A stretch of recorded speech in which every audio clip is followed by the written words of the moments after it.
Hey guys, how's it going? I'm Mel from MelDidItHerself, and I'm a social service worker turned furniture refinisher, DIYer, small business owner, and content creator. I've learned everything I know about these industries thanks to people who shared their knowledge on the internet, so I'm paying it forward by bringing you my tips, lessons learned, and sharing my journey in this space with you. So thank you so much for being here, being curious, and being a lifelong learner like me. Let's hop into it.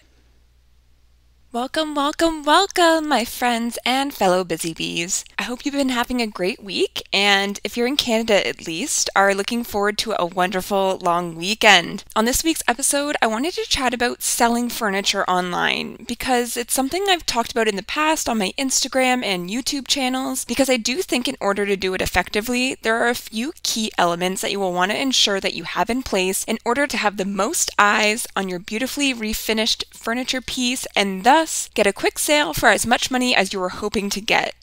And even if you aren't someone who does furniture makeovers or sells refinished furniture as a hobby or full-time job, I do think you might learn a thing or two about selling anything online, so it could come in handy the next time you do a declutter and purge around the house. Now, I will specify that I primarily use Facebook Marketplace when posting my pieces to sell online, if they don't get scooped up first from people in my community on Instagram who are seeing me make over the pieces. I haven't ever tried selling pieces on marketplaces like Etsy or offered shipping across the country like some furniture refinishers I've seen, so some of the features and additions I discuss here may be specific to the Facebook Marketplace platform itself, but many of the tips will definitely still be helpful if you use other platforms or places like Kijiji and Craigslist. For me, I've just found that Marketplace is the easiest in terms of the built-in features to relist pieces and the automatic notification of when an item has been sitting for 2 weeks and prompting you to renew. For me, if I have multiple listings active, it's just so much easier than having to remember to go in and manually check on listings and whether they need to be renewed. So jumping right into it, the overarching theme of all of these tips boils down to one thing: marketing yourself and your product well. Firstly, you want to ensure that you are getting good photos of your product that are a clear representation of the piece that the buyer will be getting. I recommend taking photos in natural, indirect light to be able to best see the true color of the piece and avoid any direct sunlight, or even worse, taking photos at night with overhead light. It's a mistake I've definitely made in the past when I first started out, getting around to taking photos at night when it's dark out, or if it's just, 4 p.m. in December, and not only does it result in less clear of a photo, but the lighting just ends up inherently changing the color of the piece past the point of being able to edit it back to normal. And even if you're thinking that it doesn't matter because your piece is black and black is black, right? Well, I am here to tell you that no, it is not. There are a lot of different shades and undertones in black, so figure out a spot in your house where you can get that good indirect light and consider that your staging and photographing area moving forward. And I'm not going to go into staging the pieces specifically in this episode because I plan on allocating a full episode to that soon because I think it's a beast of its own, but definitely ensure that you're putting some staging effort in when you're taking photos of your piece too. You want to take nice photos because with the oversaturation on Marketplace and these other online platforms, you want your ad and your photos to be eye-catching and scroll-stopping for those who are perusing the listings. One tip that somebody shared with me early on is to use the square option in your camera to eliminate any unnecessary surrounding space around the piece. It really helps to focus your attention on the furniture piece and not get distracted by any empty space surrounding it. You can also utilize the portrait mode if you want to really emphasize the piece crisply and blur the surrounding background. You also need to ensure that you're getting different types of photos of the piece in order to really show it off in all of its glory. This means getting multiple angles and perspectives of the piece, like taking a photo head-on, stepping back to see it fully, getting closer for detail shots, and getting on the ground to kind of look up at the piece. You also want to ensure that all photos have that same great lighting. So if your light source is to the left of the dresser you're photographing, but you're taking a photo of the right side and that would mean that it's completely shaded, we are going to avoid our initial instinct to just be lazy, and instead we're going to turn the piece around so that the right side is facing the light source to get a photo that we are proud of and that would make someone more inclined to purchase it. And whichever photo shows the whole piece and is what you would deem to be the best photo of the bunch, we want to make sure that it's the first photo we upload in our ad so that it's that impact shot that really gets people intrigued and clicking into your ad. And to market the piece well, we want to show off any unique touches that the piece might have, which is where those up-close detail shots come into play. So put yourself in the shoes of the buyer and think about any questions that you might have about a piece or things you would want to see more of, and take photos of those parts. What those details are will vary depending on the type of furniture piece that you have, but for example, if you have a vintage dresser, I would take an aesthetic close-up shot of the hardware, so the pulls or knobs. I would take a photo of the sides of the drawers pulled out slightly from the piece to show off the dovetailed joints or showing off any beveled edges. I would also take a photo looking down into the piece with the drawers pulled out a bit to show off a liner that might be in there, or just to show how clean and good quality the drawer bottoms are. And I would show off any other decorative elements that I have on the piece, like any contrasting wooden paint, any transfer designs on the piece, or the base if it's something unique. And you might be thinking, wow, that sounds like a lot of photos I'm taking of just one piece. And my answer would be yes, yes you are. In fact, you're probably taking 3 or 4 times the amount of photos that you will actually use, because we want to make sure that while we are getting these shots that, again, it's in good lighting, properly focused, well aligned and leveled, and just aesthetically pleasing overall. So you'll inevitably get some duds, but that's why we take more than we need, and then we can edit that down to the 10 or so that you can upload in your ad, or however many the platform you're using allows. Another thing you want to keep in mind when taking photos is to ensure that you photograph anything the buyer might need to know. Hopefully this isn't the case if you've refinished the piece, because we would hope that you would have repaired it in the process, but if there's any damage or imperfections on the piece, then make sure that you not only photograph it, but also make note of it in the ad by saying something like, slight imperfection on bottom right drawer as pictured. And then at least you have made it apparent to anyone interested in buying that it's there, and they can assess whether it's worth it for them to get the piece.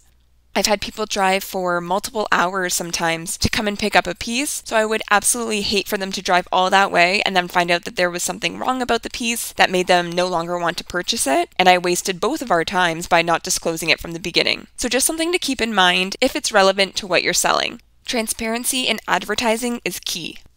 So now that we've got the photos ready to be posted for our ad, we need to actually make up and write the ad itself. The goal when putting together the ad is to get as many eyes on it as possible. Eyes from the type of people who would be looking to purchase something like what you're selling, at least. And save time for both you as the seller and for them as the buyer by having all needed details in the ad. Starting with the title. You want it to be descriptive of what you're selling, but not too long, and try to include some common keywords surrounding the product that you're selling, like white distressed farmhouse wooden dresser or something to that effect. I also like to include either in the title or somewhere near the beginning of the description the fact that the piece is newly refinished, because that will indicate to the buyer that 1, it is not a brand new piece from a manufacturer or whatever, but also 2, that it is not a used piece that is showing wear and tear.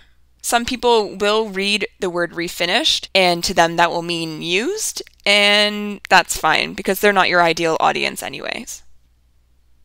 Then in the description, I recommend including any information that you know and can provide, because this will avoid any back and forth communication from the buyer asking questions that you could have already had answered in the description. Things like precise dimensions, so length times width times height. And I always like to include here to also put any dimensions that might be specific to the piece. So if you have a high back chair, the person will want to know how tall the piece is in general, but they also probably want to know where the seat falls to make sure it would fit well in their space, and so include that kind of stuff too.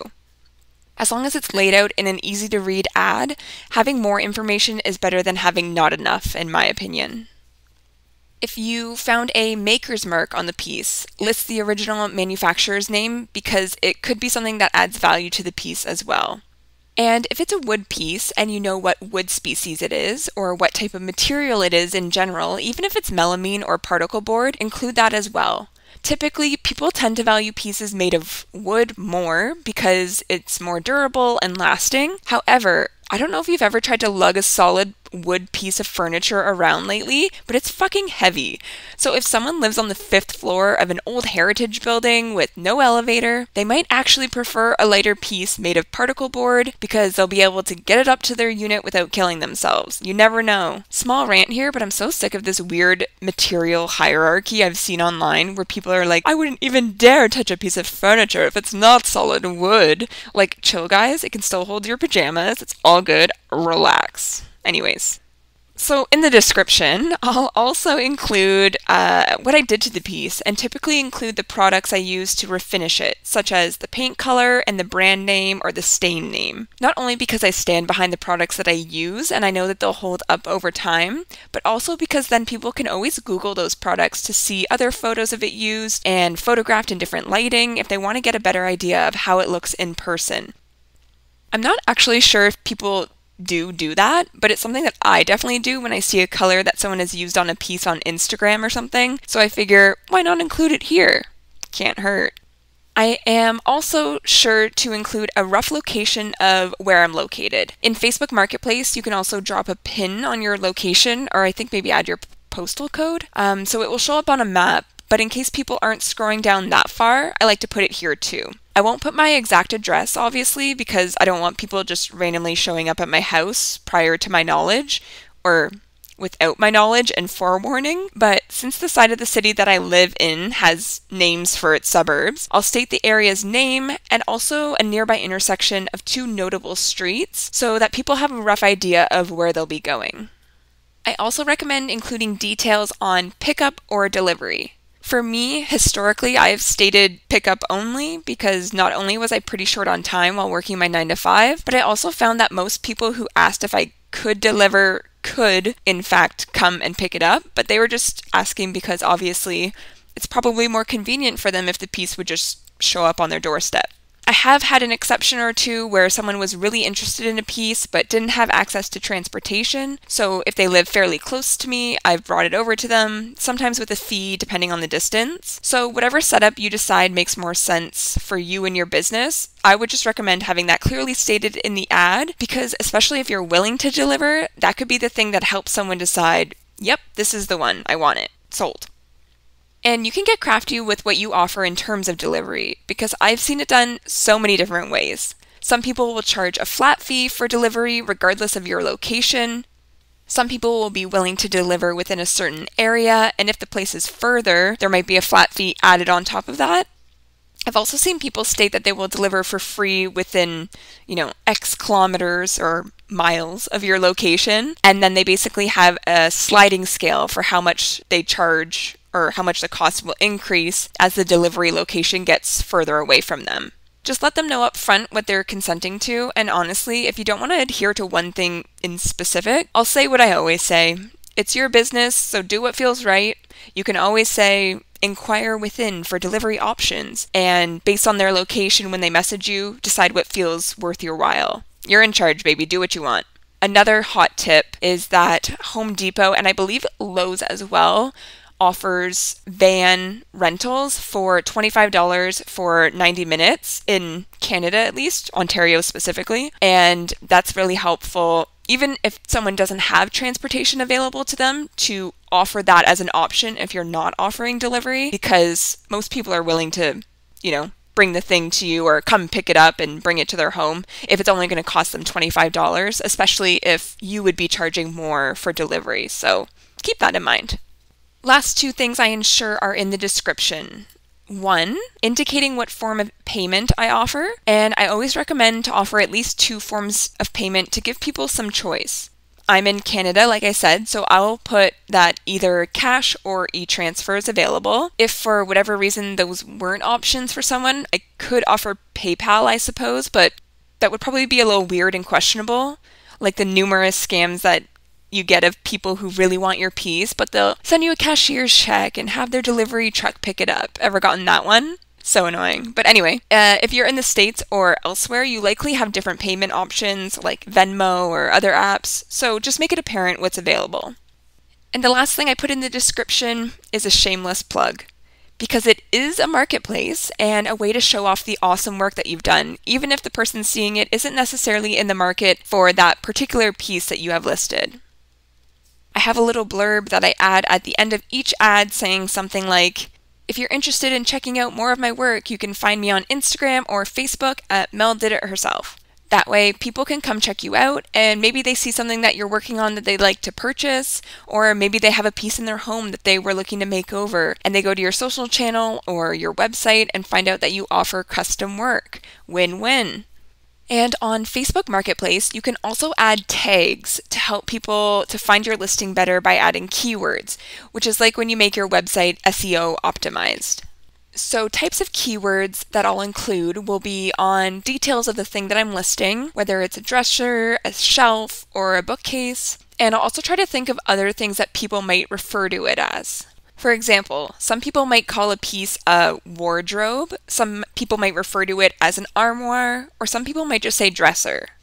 Another sneaky way to get more eyes on your listing is to think of any common incorrect spellings for the type of piece that you have. For example, if it's something like a dining table. This probably isn't the best example, but I can't think of another.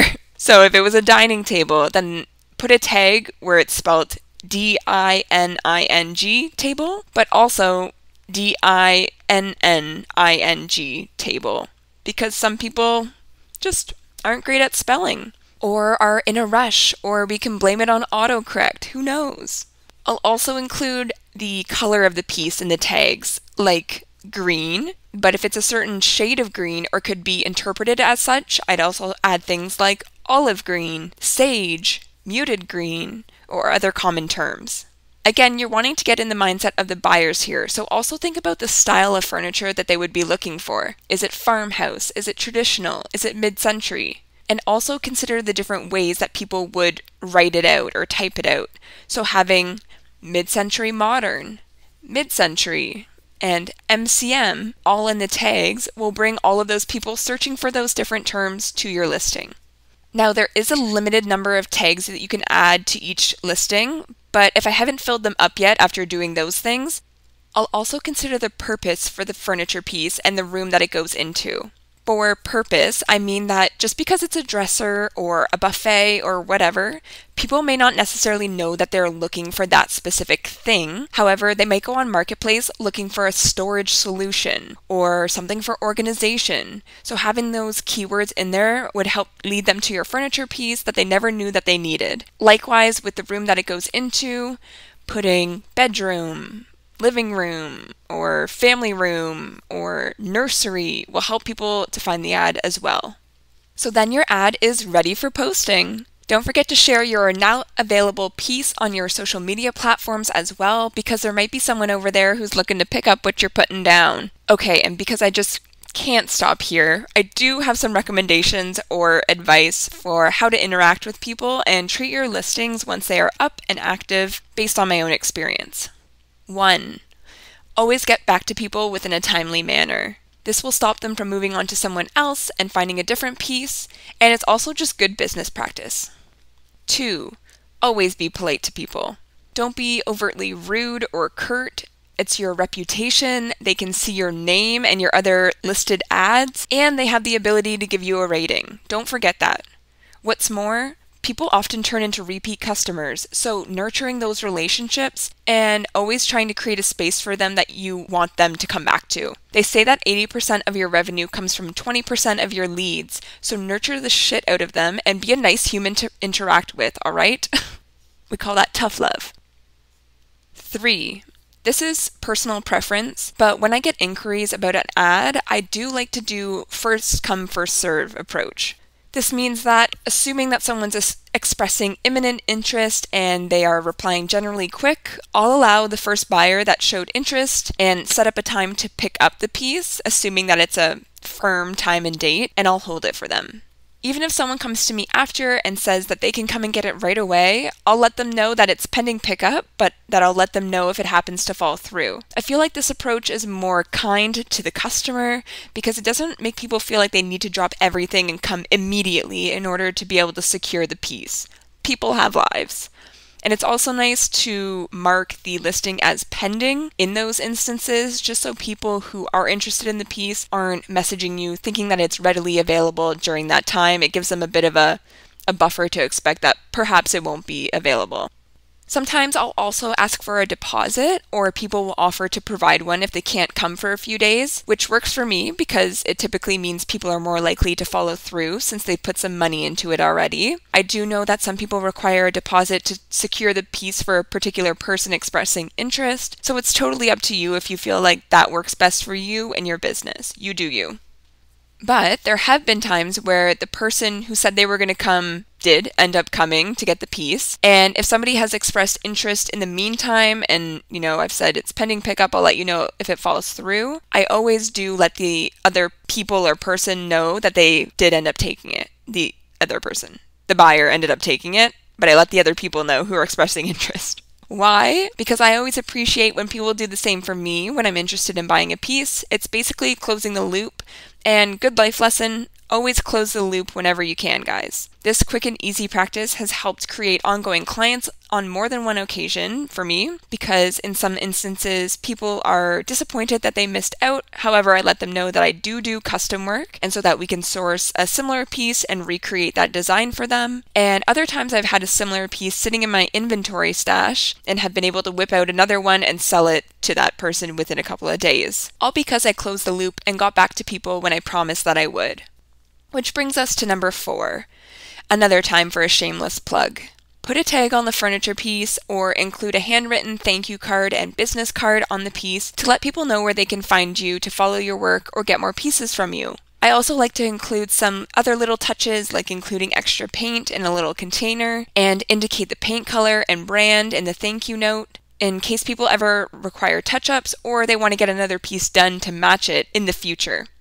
Even though Facebook Marketplace is considered maybe a more informal platform than, say, Etsy or selling through your own website, you want to treat it like a business and try and foster as many ongoing business relationships as you can. Another thing that I like to do, which is maybe a little bit more selfish in nature, is put a maker's mark with a customized stamp that I had made to really, literally leave my mark on the piece.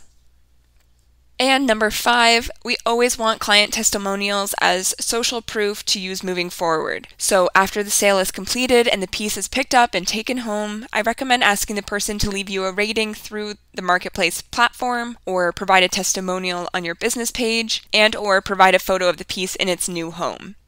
Choose 1, maybe 2 to ask for, and don't make it a ton of extra work for the person. But if you can get it, it's great to have as you move forward and grow your business. When asking for a rating, I'll usually say something like, I sell pieces on here regularly as part of my business, and if you'd be willing to leave a rating, I would really appreciate it, as it lets people know that I'm a trusted seller. People are nice and supportive, especially when they know that it's your business, so it's rare that you'll have somebody ghost you, especially if they really love the piece that they got. And something that you may not know about me, I love little motivational messages. They literally always get me fired up, and I keep a running list of ones that are especially catchy or speak to me in the Notes app on my phone. So I'm going to end every podcast episode with one of those that I've noted down over the years, in hopes that you leave our time here each week feeling inspired, motivated, and ready to take on whatever comes your way this week. So this week's Mel's motivational message is, don't stop until you're proud. I think it's a good reminder and quote to live by, but it's a reminder that we can't be half-assing the work that we do and the ads that we put up and just assume that people will plop money into our hands. Sometimes we get lucky and less energy can have the same result, but sometimes the universe wants us to work for it a little bit harder, as it should. Whatever you're doing, whatever task, big or small, remember that it doesn't need to be perfect, and a lot of times, done is better than perfect, but make sure that you're going until you're proud. If you feel pride in what you do and you know that you gave it your all, you'll know that whatever outcome you get couldn't have been made different from you trying harder because you half-assed something just to push it out and get it off your list. Don't stop until you're proud, and let that be your guiding indicator this week and as you move forward. Oh yeah, and in the wise words of my first official employer, it's nice to be nice. That's an important one to remember too. If you're enjoying the podcast so far, I would love it if you would go to the podcast page on whatever platform you're listening on today and leave me a rating and review. I always prefer 5 stars, but I'll leave that part up to you, because that will help get this pushed out to more people organically to discover and join us on this furniture refinishing ride. All right, that's it for now. I appreciate your time, and I'll catch you guys next week.